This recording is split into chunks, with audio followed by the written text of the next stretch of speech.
Hello everyone, welcome again to our YouTube channel NK maths. आज की video में दोस्तों मैं सीजीएल 2020 प्री का जो पेपर हुआ था उसकी इंग्लिश की पेपर को सॉल्व करने वाला हूं। यहाँ पे अपडेट्स देख सकते हैं। 13 अगस्त का पहला शिफ्ट है, ये मॉर्निंग का शिफ्ट है। सीजीएल 2020 टीयर 1 का पेपर है, इंग्लिश की मैं सोल्यूशन करने वाला हूँ। इससे पहले मैं मैथ का चैप्टर वाइज सोल्यूशन करा रहा हूँ। और चूंकि हम सीजीएल मेंस 2020 को टारगेट कर रहे हैं, इसीलिए मैंने फैसला लिया है कि मैथ के साथ साथ इंग्लिश का भी सोल्यूशन दूंगा मैं, ठीक है, ताकि आपको इधर उधर अलग अलग चैनलों पे भागने की जरूरत ना पड़े। अगर आप प्रीवियस ईयर से प्रिपरेशन करनी चाहते हैं, मेंस की करना चाहते हैं, तो आप डायरेक्ट हमारे ही चैनल से इंग्लिश और मैथ दोनों की प्रिपरेशन कर सकें, प्रीवियस ईयर की वीडियो देख सकें। तो चलिए मैं स्टार्ट करता हूं पहले क्वेश्चन से। ज्यादा समय बिल्कुल भी नहीं लगाऊंगा, बस कम समय में पूरी सोल्यूशन कराऊंगा, क्योंकि मैं ये मान के चल रहा हूं कि आप प्री में अच्छे से इंग्लिश की तैयारी कर चुके होंगे। अगर प्री में अच्छे से इंग्लिश की तैयारी नहीं करेंगे तो मेंस में आपको पता है कि पूरे 200 क्वेश्चन आते हैं, ठीक है। तो इसलिए आप इंग्लिश पर भी उतना ही ध्यान दीजिएगा जितना कि मैथ पर। नहीं तो बच्चे ऐसे होते हैं कि मैथ में तो 180 प्लस स्कोर कर देंगे और इंग्लिश में 100 ही स्कोर कर पाएंगे, तो ऐसे काम बनता नहीं है। तो आपको इंग्लिश में भी अच्छा स्कोर करना पड़ेगा मैथ के साथ साथ। और आपको पता है कि इंग्लिश की पेपर अभी बिल्कुल मेंटेन करके वो लोग चल रहे हैं, हर एक बार लेवल इंग्लिश की सेम रह रही है। तो इसीलिए इंग्लिश में नंबर अच्छे खासे आ जाते हैं, आप इंग्लिश की अगर अच्छी प्रिपरेशन करते हैं। तो मैं स्टार्ट करता हूं पहले क्वेश्चन से। 13 अगस्त 2021 का ये पहला शिफ्ट है, मॉर्निंग का शिफ्ट, ठीक है। तो वीडियो अगर पसंद आए जरूर से वीडियो को लाइक करना, कमेंट करना और चैनल को सब्सक्राइब करना अगर आप चैनल पे नए हो तो। देखिए दोस्त, पहला सवाल हमारे पास जो है ये है पैरा जम्बल्ट का। हमें सेंटेंस अरेंज करना है, ठीक है। सेंटेंस अलग अलग फॉर्म में आपको अलग अलग ये तोड़ कर दिया गया है, ब्रेक करके आपको इन चारों सेंटेंसों को एक साथ कंबाइन करना है। देखिए, इनको कंबाइन करते समय आपको बस ये ध्यान रखना है कि पहला सेंटेंस वही होगा जिसमें ऐसा नाउन आया हो जो सब्जेक्ट का काम कर सके, प्रोनाउन से शुरू नहीं करना रहता है, ठीक है। किसी भी, आपको पता है कि कोई भी सेंटेंस लिखने के लिए जो स्टार्टिंग करते हैं वो सब्जेक्ट से करते हैं, तो आपको सब्जेक्ट ढूंढना पड़ेगा, कोई ऐसी नाउन ढूंढनी पड़ेगी। तो देखो, पहले हम फर्स्ट इसकी बात करें। आंसर पे मत जाना, आंसर यहाँ पे मार्क है ऑलरेडी, तो आंसर पे मत जाना। देखो, मैं यहाँ पर क्या बताना चाहता हूं कि अगर आपको पहला सेंटेंस ढूंढना है, सबसे जरूरी होता है इसमें पहला सेंटेंस ढूंढना, कि पहला सेंटेंस ढूंढो भाई कि एक नंबर पे कौन आएगा। तो अगर मैं पहला पढ़ता हूं ए वाला, तो यहाँ पे लिखा है कि when we got near we saw it was the steam rising from hot spring, यानी कि जब हम लोग नजदीक पहुंचे। और ये भी जरूरी नहीं है कि आप हिंदी पहले इसका निकालो फिर करो। देखो, मैं चूंकि वीडियो में सोल्यूशन प्रोवाइड करा रहा हूं, तो कुछ लोग ऐसे होते हैं जिनको जब तक हिंदी में नहीं बताओ तो वो वीडियो को डिसलाइक करते चले जाएंगे, उनको समझ भी नहीं आएगा। तो मैं ये चाहता हूं कि आप हिंदी पर मत जाएं, बिना हिंदी करें इसका सोल्यूशन करें। कोई कोई ऐसा सवाल आता है, 100 में से मान के चलिए कि 2 या 4 सवाल ऐसे या 5 सवाल आएंगे जो कि हिंदी करने पर आपको, या जब आप मीनिंग समझेंगे तभी उसको सॉल्व कर पाएंगे।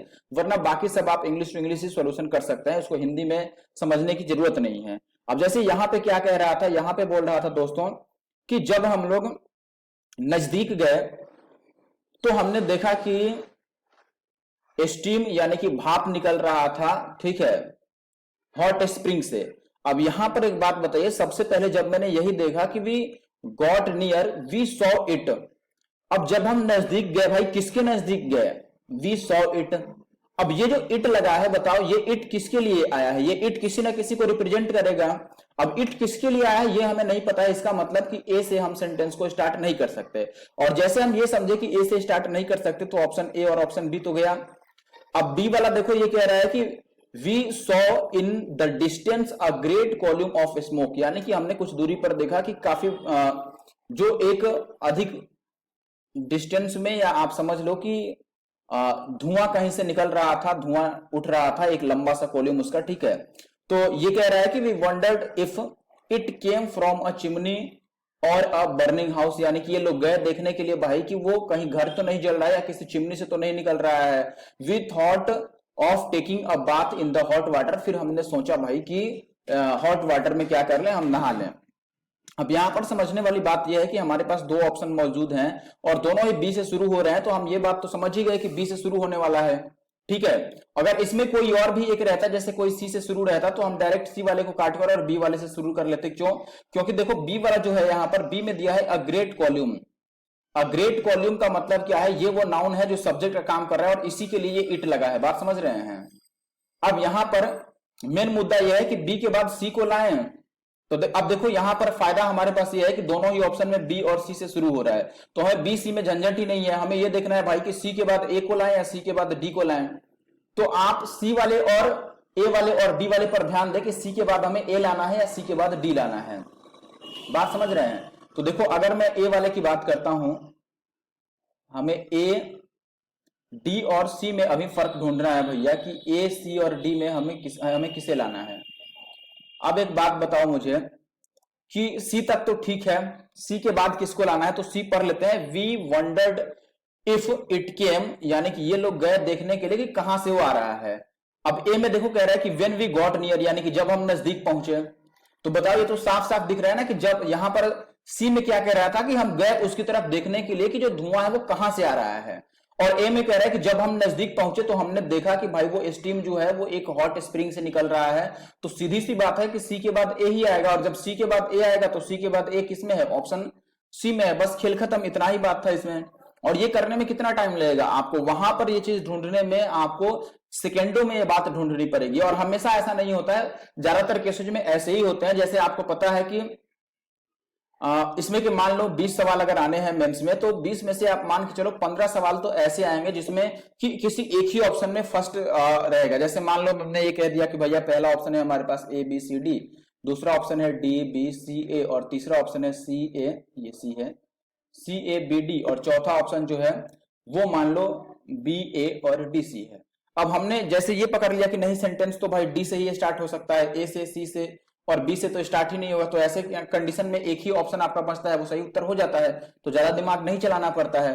तो ऐसे आपको ये ढूंढने की आदत रखनी पड़ेगी भाई कि पहला जो सेंटेंस बनेगा वो कौन बनेगा। ठीक है, आगे बढ़ते हैं। अब ये देखिए अगला सवाल है। अब यहाँ पर कह रहा है आपको कंटेंट्स एंड एरर, यानी कि किस पार्ट में एरर है। ऐसा नहीं कि ये पूरा पढ़े कि भाई क्या इंस्ट्रक्शन है इसमें, क्या निकालने को बोल रहा है, ऐसा नहीं। केवल आपको देखना है कि इसमें करना क्या है, कंटेंट्स एंड एरर, यानी कि एरर बताना है कि एरर किस में है। सवाल क्या है दोस्तों, देखो, you must avoid riding in a crowded bus or traveling in a metro during rush hour as both are quite unpleasant experiences।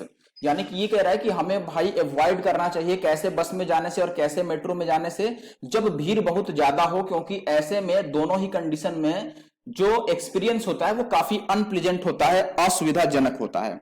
अब एक यहां पर बात बताओ दोस्तों, जैसे आपको अब ऐसे सवाल में करना क्या है कि स्टार्टिंग से ही आपको ढूंढना पड़ेगा भाई कि चलो शुरू से हम पढ़ के देखते हैं कि कहां कहां पर प्रॉब्लम आ सकती है।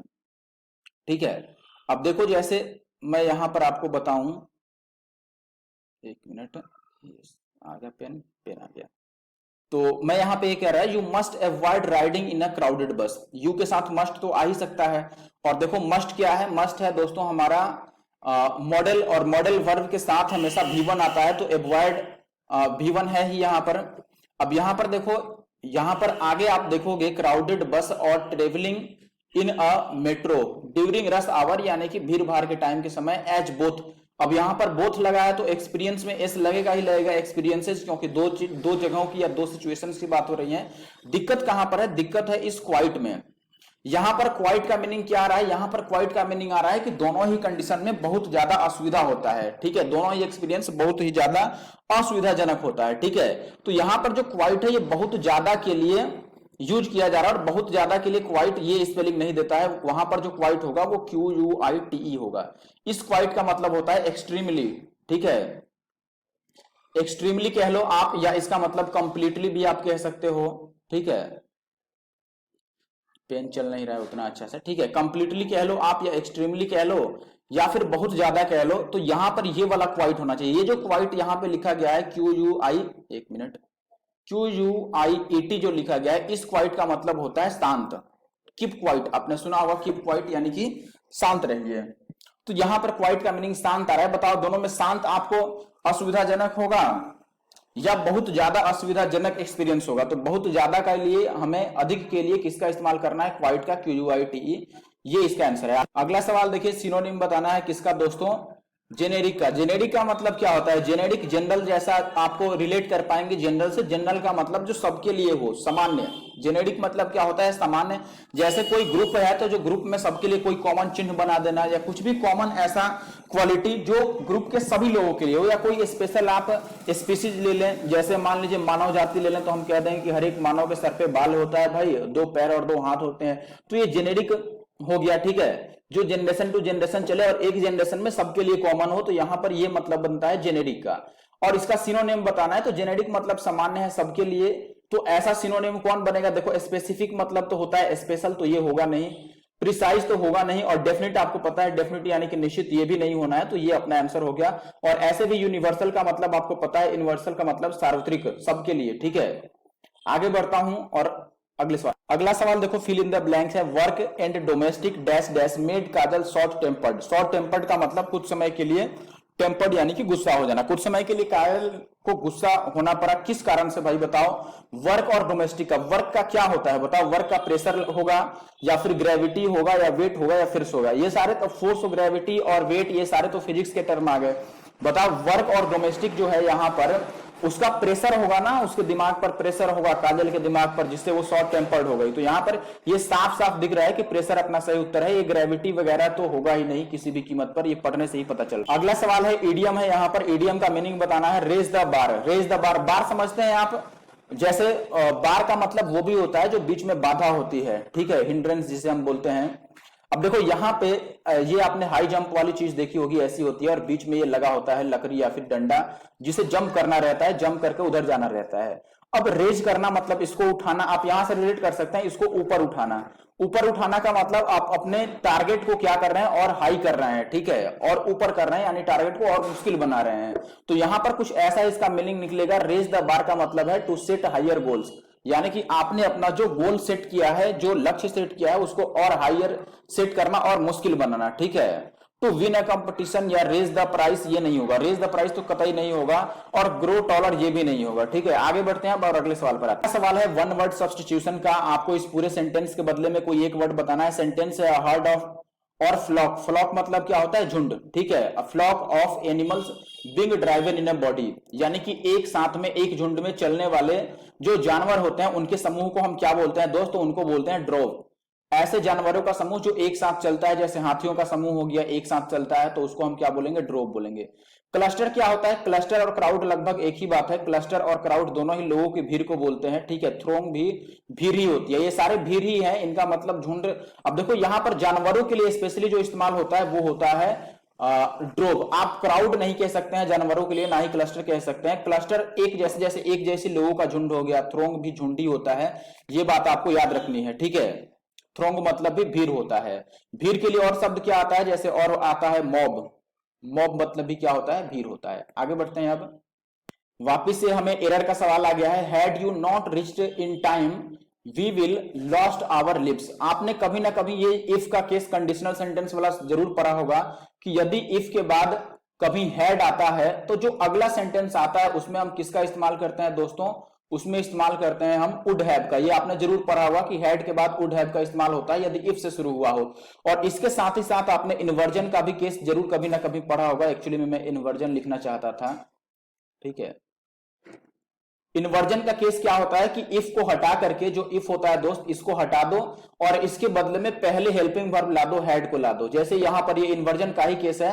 देखो यहां पर इफ को हटा के और हैड को पहले लाया गया, तो इसका मतलब यही है कि ये इफ यू हैड लिखा गया है। बात समझ रहे हैं?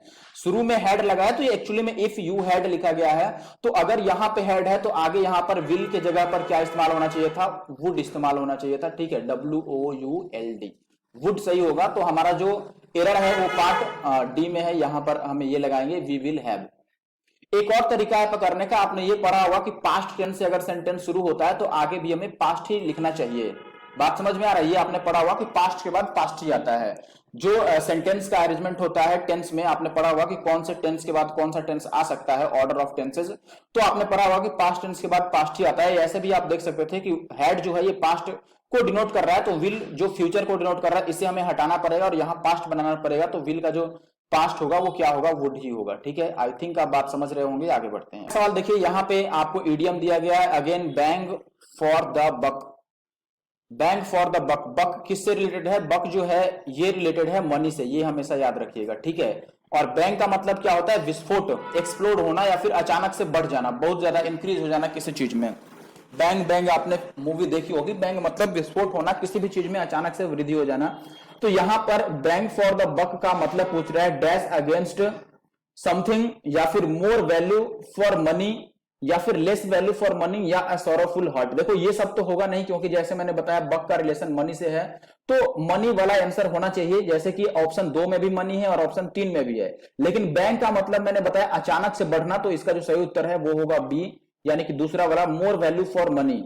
यानी कि मनी की वैल्यू ज्यादा होना कैसे हो सकता है, जैसे मान लीजिए आपने ये पैसे डबल वाला सुना हुआ कि इतने पैसे जमा कराइए और उसकी वैल्यू बढ़ जाएगी, डबल हो जाएगी, तो वो situation more value for money की हो सकती है और उसको बोलेंगे हम बैंक फॉर द बक।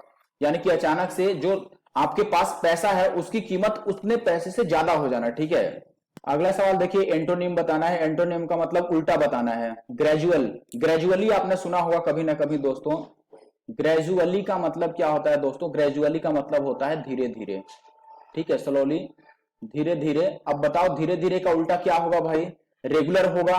बिल्कुल नहीं होगा। यहां पर धीरे धीरे का उल्टा जो होगा वो फास्ट होना चाहिए था, डायरेक्ट, या फिर रुक जाना। ग्रेजुअली का मतलब कंटिन्यू, धीरे धीरे लेकिन कंटिन्यू, ये ध्यान रखें। जैसे कछुए और आपने वो खरगोश वाली कहानी सुनी होगी, तो ग्रेजुअली का मतलब धीरे धीरे लेकिन कंटिन्यू है। तो रेगुलर अलग चीज हो गया, जेंटल का तो मतलब ही बिल्कुल अलग निकल रहा है। जेंटल और स्लो, स्लो नहीं स्लोली होता है, लेकिन अब ये स्लो का मतलब ये नहीं है कि स्लो और कंटिन्यू भी। ग्रेजुअली या फिर ग्रेजुअल का मतलब है कि धीरे तो होगा लेकिन वो कंटिन्यू होगा। और इसका उल्टा एब्रप्ट होगा, क्यों? क्योंकि एब्रप्ट का मतलब होता है अचानक से रुक जाना। बात समझ रहे हैं? एब्रप्ट का मतलब अचानक से रुकना, तो ये इसका उल्टा होगा। ग्रेजुअल का उल्टा क्या होगा? एब्रप्ट। आगे बढ़े अब क्वेश्चन नंबर 10 देख लो। यहां पर सब्स्टिट्यूशन का है, यानी कि सेंटेंस इंप्रूवमेंट का केस है। ये जो अंडरलाइन पार्ट है आपको बताना है इसके बदले में इनमें से क्या रखा जा सकता है। अगर कोई चीज सब्स्टिट्यूट करने की जरूरत है, यानी कि इंप्रूवमेंट की जरूरत है, तो वो ऑप्शन हम चूज करते हैं, वरना नो इंप्रूवमेंट या नो सब्स्टिट्यूशन यहां पर चूज करते हैं। सवाल है कि the toy drummer place the drum if you press the button at the back. यानी कि जो ड्रमर होता है, ड्रमर आपने देखा होगा, एक बालक रहता है ऐसे और उसके हाथ में एक ड्रम रहता है और वो दोनों हाथों से बजाने लगता है एक बटन दबाने पर। ठीक है, खिलौना है, एक टाइप का टॉय है। तो वही ये कह रहा है कि जब टॉय ड्रमर होता है वो ड्रम को बजाने लगता है कब? जब हम प्रेस करते हैं जो बटन होता है उसके बैक पे उसको। ठीक है, तो बताओ अब ये सही है कि नहीं। तो ये जांचने के लिए हमें ऑप्शन से वेरीफाई करना पड़ेगा। देखो अब ये नहीं कि हमने देख लिया भाई कि ये आंसर है, देखने की कोई जरूरत नहीं है। पहला ऑप्शन देखो, कह रहा है कि played the drum if you are pressing.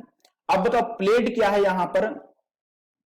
Played है दोस्तों पास्ट, और आर क्या है यहां पर? एक मिनट रुको, मैं जरा पेन चेंज कर दूं, रेड रेड में बात नहीं बन रहा है। देखो प्लेड क्या है? पास्ट है, और यहां पे आर आ गया प्रेजेंट। तो क्या पास्ट के बाद प्रेजेंट आ सकता है? नहीं, मैंने बताया अभी कि पास्ट के बाद पास्ट ही आता है, तो ये पहला ऑप्शन तो गलत है। तीसरे की बात करें तो प्लेइंग, बताओ एक ही बार आईएनजी ला सकते हैं? द टॉय ड्रमर ये सब्जेक्ट है, और सब्जेक्ट के बाद एक ही बार V4 कैसे ला सकते हैं? सब्जेक्ट के ठीक बाद या तो V1 या V5 आ सकता है, या V2 या V3 आ सकता है। V4 कभी नहीं आता है, यानी कि आईएनजी वाला कभी नहीं आता है, तो ये तो गलत हो गया। चौथा देखो, will play the drum if you will. Will के बाद विल आ गया, और ये याद रखना कि कभी भी फ्यूचर के बाद फ्यूचर नहीं आता है, फ्यूचर प्लस फ्यूचर हमेशा गलत होता है। ठीक है, तो फ्यूचर प्लस फ्यूचर सही नहीं होता है, इसलिए ये भी गलत हो गया, ये भी गलत हो गया, ये भी गलत हो गया। तो हमारे पास जो सही उत्तर बचा वो ऑप्शन सेकंड बचा। 11 नंबर सवाल देख लो। यहां पर वन वर्ड सब्स्टिट्यूशन का केस है। सवाल पूछ रहा है कि a group of 3 novels or plays each complete in itself, यानी कि 3 कंप्लीट नॉवेल्स के ग्रुप को हम क्या कहते हैं? अब देखो 3 जहां भी होता है वो ट्राई स्टार्टिंग में आता है, ये आपको तो पता है, लेकिन ये हर एक ऑप्शन में है। ठीक है, लेकिन पढ़ने वाले चीज में आपको पता है कि लॉजी जो होता है, जैसे बायोलॉजी के अंत में आता है, तो लॉजी का मतलब स्टडी होता है, तो पढ़ने वाले चीज के लास्ट में लॉजी जरूर आता है, क्योंकि लोगस से बना है लॉजी। आपने ये पढ़ा होगा बायोलॉजी में, लोगस जो रूट वर्ड है इससे बना है लॉजी, और लॉजी का मतलब, लॉजी जहां भी जुड़ा है उसका मतलब कि वो किसी ना किसी तरह की पढ़ाई है, स्टडी से रिलेटेड है। तो यहां पर ये जो 3 नॉवेल्स हैं, नॉवेल्स स्टडी से रिलेटेड हैं, इसीलिए हम डायरेक्ट ट्रायोलॉजी को चूज कर सकते हैं। ट्रायोलॉजी इसका सही उत्तर है। बाकी अगर आप बात करें ट्रिपलेट की, तो ट्रिपलेट 3 चीजों का समूह, आपने जैसे ट्रिपलेट तो वो भी पढ़ा होगा मैथ में। ठीक है, वैसे ट्रिपलेट का मतलब 3 बच्चों का एक साथ पैदा होना, जैसे आपने ट्विंस पढ़ा होगा, 2 बच्चे एक साथ पैदा होते हैं तो उनको ट्विंस बोलते हैं। वैसे ट्रिपलेट 3 बच्चे अगर एक जैसे हो जाए तो उनको ट्रिपलेट बोलते हैं। ठीक है, और ये ट्रायमविर क्या होता है? ट्रायमविर आपने नाम इसका सुना होगा, नहीं सुना होगा तो ट्रायमविर होता है दोस्तों जो ऑफिसर्स होते हैं, गवर्नमेंट ऑफिसर्स, 3 ऑफिसर्स के समूह को हम क्या बोलते हैं? ट्रायमविर बोलते हैं। ठीक है, 3 ऑफिसर्स के समूह को। और ट्राइवेट क्या होता है? ट्राइवेट वो वस्तु होती है जिस पर हम कोई बर्तन रखते हैं, जैसे 3 पैरों वाला कोई हमने लोहे का जैसे ऐसा चीज बना दिया, ये 3 पैरों वाला हो गया, एक खंभा इसका इधर है, एक खंभा इधर है और एक खंभा बीच में है, और इसके ऊपर हमने कोई सामान अपना बर्तन ऐसे टिका दिया, ठीक है। तो ये जो चीज है ये रखने वाली लोहे की स्टूल जैसी, इसको बोलते हैं ट्राइवेट, ठीक है। आगे बढ़ता हूं। अब अगला सवाल एंटोनिम बताना है हमें सीज का। सीज का मतलब क्या होता है? सीज का मतलब होता है सीज करना। आपने सुना होगा गवर्नमेंट ने किसी चीज को सीज कर दिया। सीज करने का मतलब उसको अपने अधिकार में ले लेना, उसको पकड़ लेना, या फिर अपने अधिकार में लेना, ठीक है, अपने अधिकार में लेना। सीज का मतलब ये है, उसे प्राप्त कर लेना। तो कैच का मतलब भी पकड़ना होता है, ग्रैब का मतलब भी पकड़ना होता है, और स्नैच का मतलब भी पकड़ना होता है। तो जो सही उत्तर होगा वो हमारा लूजन होगा। लूजन का मतलब लूज कर देना, उसको गंवा देना, ठीक है। सीज मतलब है प्राप्त कर लेना, अधिकार अपना उस पर ले लेना, और लूजन का मतलब उसको गंवा देना। कैच, ग्रैब और स्नैच ये सारे तो आपको पता है सिनोनिम्स हैं एक दूसरे के, इन सबका मतलब होता है पकड़ना। लूजन हाथ से निकल जाना। अगला है रिजीम। रिजीम का हमें सिनोनिम बताना है। ऑप्शन है टेरिटरी, रूल, स्पेस या फिर कंट्री। अब देखो रिजीम का मतलब क्या होता है? रिजीम का मतलब होता है शासन, शासन चलाना, शासन व्यवस्था, ठीक है।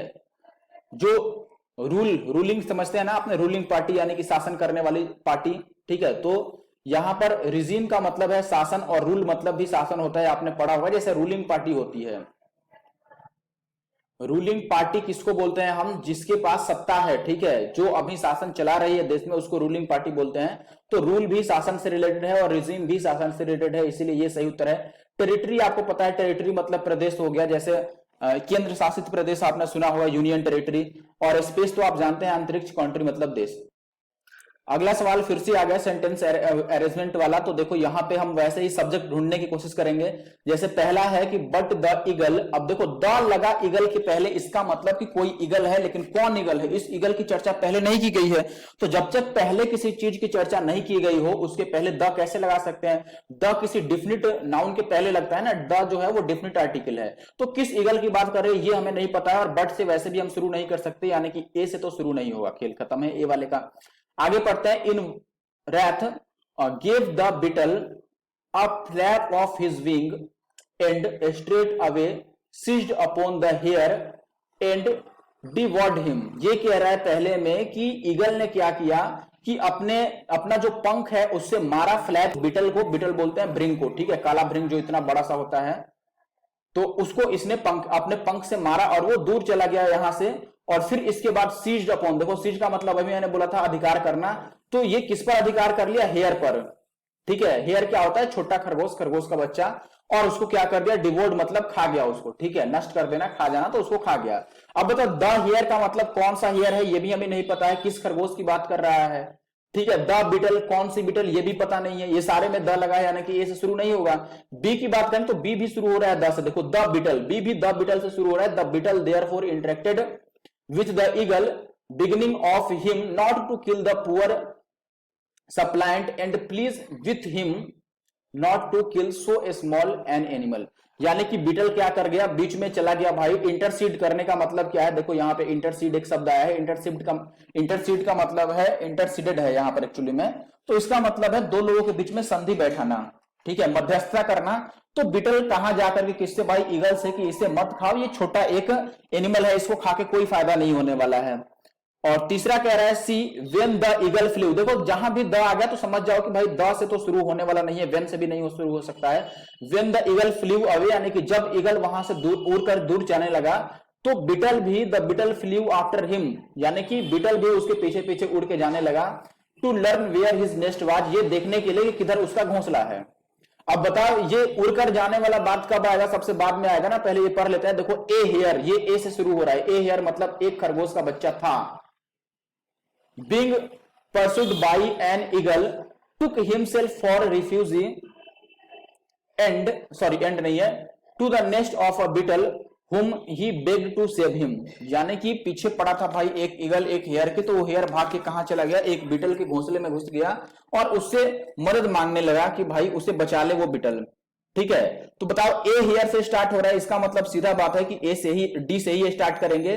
तो डी से स्टार्ट होने वाले दो दो ऑप्शन है, सी से तो स्टार्ट नहीं करेंगे क्योंकि सी खुद 10 से स्टार्ट हो रहा था। अब हमें ये देखना पड़ेगा भाई कि डी के बाद सी को लाएं या बी को लाएं। देखो हमारे पास इस ऑप्शन में डी के बाद बी है, यहाँ डी के बाद सी है, तो हमें डी को और बी को और सी को पढ़ना पड़ेगा एक दूसरे। जैसे मैं डी को एक बार पढ़ता हूं, हियर बीइंग प्रेजेंट, ये तो मैंने पढ़ ही लिया था। इसके बाद देखता हूं कि बी आ सकता है, पहले सी को देखता हूं सी आएगा कि नहीं। सी में कह रहा है कि when the eagle flu away. देखो सी सबसे लास्ट का सेंटेंस है, मैंने बताया ही था कि उड़ने वाला काम कब होगा, सबसे बाद में होगा, तो डेफिनेटली सी सबसे बाद में आएगा, तो यही अपना आंसर होगा। इसमें बी सबसे बाद में आया है। बताओ बी में ये कह रहा है भाई not to kill the poor, यानी कि बी में ये कहा था भाई, बीटल ने जाके कहा था किससे, ईगल से, कि इसको मत खाओ, इसको छोड़ दो, मध्यस्थता करने के लिए बीच में गया था, लेकिन उसके बाद का रिजल्ट क्या आया ये तो पता ही नहीं चला भाई। ये ए में हमने पढ़ा था कि बीटल के कहने के बावजूद भी बीटल को एक पंख मार के हटा दिया ईगल ने, और वो जो खरगोश था उसको खा गया। तो डेफिनेटली ये तीसरे नंबर पे आएगा, क्योंकि ये मध्यस्थता तो उसके पहले ही होगी ना, यानी कि बी पहले आएगा, तो डी बी ए से इसका सही उत्तर है। अगला सवाल फिल इन द ब्लैंक्स है। यहां पे कह रहा है कि India is formally moving ahead to dash dash 21 MiG-29 and 12 Sukhoi 30 MKI fighters from Russia along with upgrades of their existing fleets. यानी कि ये कह रहा है कि भाई इंडिया जो है, भारत जो है, वो क्या करने वाला है, रशिया से ये इंपोर्ट करने वाला है, दो चीज परचेज करने वाला है, ठीक है। दो ये जो फाइटर हैं, फाइटर जेट्स आप कह लो या फाइटर जो भी हैं, ये सुखोई का नाम आपने सुना होगा करंट अफेयर में, सुखोई 30 का भी नाम सुना होगा, तो इनको ये अपने यहां लाने वाला है। और साथ ही साथ जो इंडिया के पास पुराने हथियार पड़े हैं या पुराने जो जेट्स पड़े हैं, उनके अपग्रेडेड वर्जन भी मंगाने वाला है। तो ऐसे केस में ऐड मतलब आगे बढ़ना, इस क्षेत्र में वो आगे बढ़ रहा है, आगे सोच रहा है, तो ऐसे हमें प्रोक्योर का यूज करना चाहिए। ऐसे कंडीशन में ये आपको याद रखना पड़ेगा कि भारत जो है वो रूस से ये सारे हथियार को लेने वाला है, तो इसके लिए हमें किसका इस्तेमाल करेंगे, प्रोक्योर। प्रोक्योर का मतलब है प्राप्त करना, या ऑब्टेन आप समझ सकते हैं, ऑब्टेन, ठीक है। प्रोक्योर का क्या मतलब है, प्राप्त करना, ऑब्टेन। तो ये प्राप्त करने वाला है भैया रूस से, तो यहां पर ऑब्टेन ही लगेगा। देखो अचीव का मतलब भी प्राप्त करना ही है, अचीव का मतलब प्राप्त करना है, लेकिन किस चीज, कहां पर अचीव का इस्तेमाल करते हैं, अचीव का इस्तेमाल करते हैं जब हम कोई गोल को पा लेते हैं, गोल या फिर टारगेट, कोई टारगेट अचीव करते हैं, गोल को अचीव करते हैं, ठीक है। ना कि किसी हथियार को मंगाना है, खरीदना है, तो वहां पर जब खरीद करके आप प्राप्त करेंगे किसी चीज को, तो उसको प्रोक्योर बोलते हैं, ठीक है। खरीद करके आप उस पर अपना अधिकार करेंगे तो वो प्रोक्योर होगा। और अचीव का मतलब कि आपने कोई गोल प्राप्त कर लिया, ठीक है, बिना खरीदे। एडवांस का मतलब तो आपको पता ही, एकम्प्लिश का मतलब समाप्त करना, ठीक है, पूरा करना या समाप्त करना। 3 नंबर क्वेश्चन, इनकरेक्टली स्पेलिंग बताना है, गलत किसका है। काफी आसान है भाई, गलत किसका है। देखो वाइल्डरनेस, वाइल्डरनेस का स्पेलिंग वाइल्ड का सही है और ER सही है, और वाइल्डरनेस और लास्ट में ES भी लगा है, ये भी सही है। अगला है एक्सटर्मिनेटेड, बिल्कुल सही है, और ये है अनमैनेजेबल, अनमैनेजेबल भी सही है। वायलेंस गलत है, वायलेंस में क्या है कि VIO आता है, और ये प्रीवियस ईयर का है। अगर आपने प्रीवियस ईयर याद किया होगा तो आपको याद होगा, कई बार ये रिपीट हुआ है, ठीक है। वायलेंस जो होता है ये VIO से स्टार्ट होता है, ना कि VOI से, ठीक है। VOI से स्टार्ट नहीं होता है, वायलेंस ऐसे होता है। वाइल्डरनेस का मतलब क्या होता है, निर्जन प्रांत, जहां पर कोई भी ना हो, बिल्कुल एक भी आदमी जहां पर ना हो, उसको निर्जन प्रांत बोलते हैं। ना कोई पेड़ पौधा हो, ना कोई भी जीव जंतु ना हो, उसको निर्जन प्रांत बोलते हैं। तो एक्सटर्मिनेटेड का मतलब मैंने आपको बताया था कि एक्सटर्मिनेटेड क्या होता है दोस्त, इसका मतलब होता है जड़ से खत्म कर देना। और अनमैनेजेबल, जिसको मैनेज नहीं किया जा सके। अगला सवाल कह रहा है कि while washing your hands rub them together for 20 seconds to remove the microbes on them. यानी कि हाथ को धोते समय उन्हें एक दूसरे के साथ रगड़ना है, कब तक भाई, लगभग 20 सेकेंड के करीब करीब, ताकि जो माइक्रोब्स हैं हाथ पर, जो छोटे सूक्ष्म जीव हैं, बैक्टीरिया वगैरह, वो क्या हो, वहां से हट जाए, रिमूव हो जाए। बताओ दूसरा ऑप्शन जो है देखो इसको तो देखना ही नहीं है, ये तो सारे ऑप्शन अगर गलत हो जाते हैं तब ये सही होता है। तो दूसरा ऑप्शन है द माइक्रोब्स ऑन दे। बताओ दे लास्ट में आ सकता है, दे तो सब्जेक्ट है ना, तो सब्जेक्ट का काम है शुरू में आना, लास्ट में आना नहीं, और वो भी प्रीपोजिशन के बाद। प्रीपोजिशन के बाद ऑब्जेक्ट आता है, जिसको हम प्रीपोजिशनल ऑब्जेक्ट कहते हैं, ना कि सब्जेक्ट आता है। सब्जेक्ट कभी भी प्रीपोजिशन के बाद नहीं आएगा, सब्जेक्ट आता है वर्ब के पहले, ठीक है, तभी तो सेंटेंस बनेगा ना। सब्जेक्ट वर्ब के पहले आता है, और सेंटेंस में भी स्टार्टिंग में आना चाहिए, ये तो गलत हो गया। दूसरा कहो the microbes on those. Those का इस्तेमाल क्यों करेंगे भाई हम, ऑन दोज। दोज का मतलब क्या होता है, दोज भी सब्जेक्ट का काम करता है, आपने पढ़ा होगा, जैसे दोज आर माइन बुक्स। ये कह रहा है कि the microbes on there. There तो खुद आपको पता है कि देयर एडजेक्टिव है, यहां इसका कोई काम नहीं है, और देयर वैसे भी दोज के जैसा ही है लगभग, तो यहाँ पर देयर बिल्कुल भी इस्तेमाल होने के काबिल नहीं है, ये भी अपना गलत है। आगे बढ़ते हैं। तो देखो अब जैसे तीनों ऑप्शन गलत हो गए तो हमारे पास नो सब्स्टिट्यूशन बचा। अगला सवाल देख लो भाई, इसको इनडायरेक्ट स्पीच में बदलना है। इनडायरेक्ट स्पीच और आपको नरेशन, सॉरी नरेशन तो यही हो गया ना, इसके बाद वॉइस एक्टिव पैसिव, इसमें पूरा सेंटेंस पढ़ने की जरूरत नहीं है, डायरेक्ट आप वर्ब पे आओ। देखो वर्ब क्या है, इज गोइंग। इज गोइंग को जब हम चेंज करते हैं तो क्या करते हैं, आप देखो इज चेंज किसमें होगा, तो आप बोलेंगे वाज में चेंज होगा। इज जो होगा वो वॉज में चेंज होगा, ठीक है। तो वॉज या वेयर में भी चेंज हो सकता है, लेकिन लास्ट में द डॉक्टर है तो द डॉक्टर के अकॉर्डिंग हम क्या लगाएंगे यहां पर भाई, वाज ही लगाएंगे। तो और वैसे भी एवरीथिंग है तो एवरीथिंग के साथ अगर इज लगाया तो हम बाद में क्या लगाएंगे, द डॉक्टर का एक्चुअली में ये अलग रोल हो गया ना, ये इंटरचेंज कब करते हैं, वॉइस में करते हैं, यहां पर नहीं। यहां पर सेंटेंस तो ऐसे ही लिखा जाता है। तो डेफिनेटली आप देखिए यहां पर कि इज जो है वो वाज वेयर में चेंज होगा। तो वाज वेयर किसमें है, पहले में तो आर ही है तो ये गलत हो गया, इसमें इज ही है और इसमें विल ही है, वाज वेयर इसमें है तो ये सही हो गया। बस ज्यादा दिमाग नहीं चल। अगला सवाल पैसिव वॉइस में आपको बताना है, तो यहां भी डायरेक्ट हम आते हैं। यहां पे वर्ब क्या है भाई, इज एडवाइसिंग है। तो इज जो है, इज का तो रोल हटा दो। आपको पैसिव वॉइस जाने में पता है कि टेंस चेंज नहीं होता है, यानी कि इज आरएम लगा है तो इज आरएम ही लगेगा। लेकिन ये जो आईएनजी वाला रोल है, आईएनजी लगा है तो आईएनजी के पहले बिंग का इस्तेमाल होता है, ये आपने पढ़ा होगा, ठीक है, बिंग का इस्तेमाल होगा। तो देखो इज आरएम के साथ बिंग किसमें लगा है, इसमें तो हैव बिन लगा है। बिन तो हैव हैज के साथ आता है, अगर इसमें हैव हैज होता तो। वेयर, वेयर डायरेक्ट केवल इज आरएम लग रहता तब ना, ये तो वेयर ऐसे भी वाज वेयर रहता तो ही ये आता। यहां पर आर बिंग है तो ये अपना सही उत्तर है, और इसमें वेयर है। बिंग देखो बिंग ही किसी एक ऑप्शन में ही है, इसीलिए यही केवल उत्तर होगा। ज्यादा दिमाग नहीं चलाना, आपको बस इतना याद रखना है दोस्तों कि V4 जब भी आता है वॉइस में तो हम बिंग का इस्तेमाल करते हैं। अगला सवाल देखो, इनकरेक्टली यानी कि कौन सा स्पेलिंग गलत है ये बताना है। डिक्रीज तो बिल्कुल सही है, डिक्रीज यानी कि घटाना। स्पेसिफाइड भी किसी स्पेसिफिक चीज को स्पेसिफाइड करना, ये भी सही है। और क्रिएचर भी सही है। गलत कौन है भाई, पीसफुल गलत है। अगर आपको गलत वाले की स्पेलिंग नहीं भी पता है तो भी कोई बात नहीं है, लेकिन पीसफुल में क्या होता है, PEACE होता है, ठीक है। पीसफुल का आपको याद रखना है दोस्तों, PEACE होता है, PEACEFUL, पीसफुल यानी कि शांति पूर्वक। अब बारी आती है यहां से हमारे क्लोज टेस्ट की। देखो क्लोज टेस्ट तो आना ही आना है मेंस में, आपको पता है। तो पहले क्लोज टेस्ट को पढ़ लेते हैं। क्या है भाई, What every tourist must take back from Bhutan is pure honey, especially Putka antibiotic, honey produced dash dash Melipona bees, stingless bees, a breed found in protected areas। ठीक है, आगे कह रहा है कि dash 700 to 1500 meters above sea level, due dash dash their small size, they can, भाई हिल जा यहाँ से, कहाँ गया, दे कैन गेट, देखो मैं चला नहीं रहा हूं कि आगे अभी पढ़ना है इसीलिए। They can get large nutrients dash regular honey bees, it has a tangy sour taste and can dash dash your sore throat in a matter of minutes. देखो क्या कह रहा है भाई कि हर एक टूरिस्ट को जो भूटान जाते हैं वो भूटान से वापस आते समय क्या चीज जरूर लेकर आना चाहिए, मस्ट टेक बैक, जरूर लेकर आना चाहिए, वो है वहां का प्योर हनी, ठीक है, प्योर शहद वहां का, स्पेशली जिसको पुटका एंटीबायोटिक हनी बोलते हैं। Honey produced dash dash. अब देखो प्रोड्यूस्ड के बाद क्या आएगा, जैसे भाई मैंने ये कहा कि पतंजलि ने कोई चीज बनाया, जैसे पतंजलि ने एक ये बनाया टूथपेस्ट, क्या नाम है भाई उसका, पतंजलि का टूथपेस्ट पतंजलि ही नाम होगा, सीधी सी बात है। तो हमने ये कहा कि दिस टूथपेस्ट वाज या इज प्रोड्यूस्ड, और उसके बाद क्या लगा है, प्रोड्यूस्ड बाई, किसके द्वारा बनाया गया, प्रोड्यूस्ड बाई आएगा। और वैसे भी यहां पर आप देख सकते हैं दोस्तों कि यहां पर प्रोड्यूस्ड कर रहा है, कोई भी चीज प्रोड्यूस्ड करने के लिए, प्रोड्यूस का मतलब उसको उत्पादन करना, तो उत्पादन किसी के ना किसी के द्वारा ही होगा, तो उसके बाद बाई ही आएगा। ऑफ का इस्तेमाल तो होगा नहीं, ऑफ का आगे की होता है, थ्रू भी नहीं होगा और विद भी नहीं होगा। प्रोड्यूस्ड के बाद हमेशा बाई आता है, याद रखना किसके द्वारा प्रोड्यूस्ड किया गया। आप इसको पैसिव वॉइस में भी समझ सकते हैं कि पैसिव वॉइस में जो V3 होता है, वर्ब 3, इसके बाद हमेशा किसका यूज करते हैं हम, बाई और प्लस का डूअर, किसने वो काम किया है।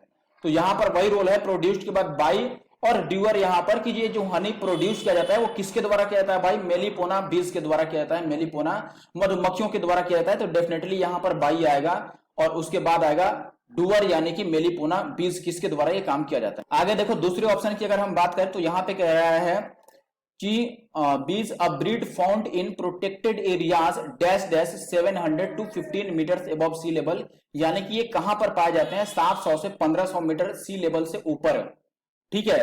तो यहां पर एरियाज डैश डैश 700 1500, अब यहां पर जो ऑप्शन है इसको आपको ध्यान में रख के सही बताना है। देखो जब आपको ये कहना है जैसे कि 10 से 20 तक, तो 10 to 20 के लिए हमें आगे जनरली फ्रॉम का इस्तेमाल करना रहता है। From dash to dash, from का जो पेयर बनता है वो टू के साथ बनता है, तो जो टू लगाए इसके पहले फ्रॉम आना चाहिए था, लेकिन ऑप्शन में फ्रॉम नहीं है। फिर आप क्या करेंगे बताओ, तब यहां पर हमें इसे दो मानना पड़ेगा कि एक 700 मीटर है और एक है 1500 मीटर, तो इसको हमें दो मानना पड़ेगा कि ये दो चीजें हैं, और दो चीजों के लिए हम बीच में किस प्रीपोजिशन का इस्तेमाल करते हैं दोस्त, बिटवीन का इस्तेमाल करते हैं। ये आपने पढ़ा होगा, तो बिटवीन सही होगा। ये ध्यान रखना कि बिटवीन के साथ एंड का पेयर होता है जनरली, जैसे बिटवीन राम एंड श्याम, ठीक है, तो एंड आना चाहिए था लेकिन हो सकता है। देखो मिडस्ट तो बीच की बात हो गई, ठीक है। और अगर आप बात करते हैं यहां पर, एक मिनट यार पेन रुकने लगा, रुक जाओ। यहां पर बात करें अगर एमोंग का, तो एमोंग किसके लिए आता है, दो से ज्यादा लोग जब रहते हैं तब एमोंग का यूज होता है। आफ्टर का मतलब तो क्या बात होता है, तो ये होगा। अगला देखिए यहां पर तीसरे नंबर पे क्या कह रहा है, metre sea level due dash dash their small sizes. भाई कारण बताने के लिए हमेशा ड्यू टू का यूज ज्यादातर किया जाता है। आपने ये पढ़ा होगा कि ड्यू के बाद क्या आता है, ड्यू टू। अगर आपने फिजिक्स पढ़ी होगी तो जब भी आपने जैसे फोर्स ड्यू टू एक्सेलरेशन या वेलोसिटी ड्यू टू फलाना ढिमकाना ये पढ़ा होगा, ड्यू के बाद जब भी आपको रीजन बताना होता है तो टू का इस्तेमाल करते हैं। Due to their small sizes, यानी कि वो अपने स्मॉल साइज के कारण they can get larger nutrients, यानी कि अधिक मात्रा में उन्हें न्यूट्रिएंट्स मिल जाता है, क्योंकि उनका साइज ही छोटा है। थोड़ा सा न्यूट्रिएंट्स मिल जाए तो वो उनके लिए बहुत है। तो यहां पर जो सही होगा वो ऑफ टू होगा, क्योंकि ड्यू के बाद टू ही आता है, ठीक है। अगला सवाल देखो यहाँ पे क्या कह रहा है भाई, small size they can get larger nutrients dash dash regular honey बीज, ठीक है। अच्छा एक बात बताओ, लार्जर क्या है भाई, तो आप बोलेंगे लार्जर में लास्ट में ई आर जो रहा है, तो ये कॉम्पेरेटिव है।